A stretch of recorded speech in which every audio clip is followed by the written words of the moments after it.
Маржан Молданұрова орталық Қырғы базардан күнде сүт алады. Тұрақты түрде үнемі бір сатушыдан алып тұратын оның аққа деген күмәні жоқ. Алайда мамандар тағамның сапасын тегін тексеріп жатқанын ести сала, сүттің құрамын зерттеуге бел буыпты.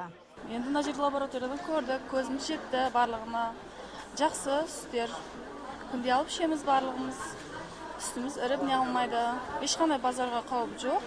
Мамандар апта сайын қаламыздағы базарлардың өнімін арнайы зертхана арқылы тексеріп, тұрғындарға сапалы әрі таза өнімді тұтынуға жол ашпақ.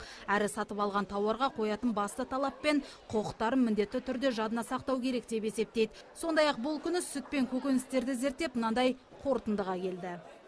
Қалыпты көрсеткіш бойынша көкөніс пен сүт өнімдерінің құрамы төмендегідей болу керек. Ал анықталған көрсеткіш қалыптағыдан төмен белгі берді. Бұл дегеніміз күнделікті тұтынатын өнімнің сапасы қалыпты деген сөз.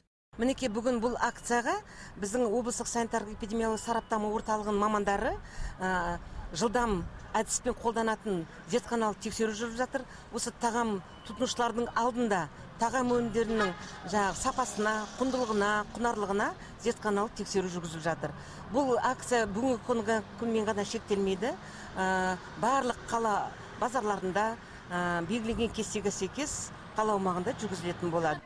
Сондай-ақ мамандар акцияның өткізу барысы 1 маусымнан бастап шетелден тасымалданатын көптеген тауарларға шектеу қойылғандығымен байланыстырады. Өзге елден тасымалданатын өнімдердің құрамында мөлшерден тыс қоспа анықталған. Сондықтан да мамандар бұл акция тұрғындарға таза тағамды тұтынуға жол ашады дейді. Гүлзира Байдуллаева, Талғат Қырғызалиев, Сұлтан Шекербеков, ТВК.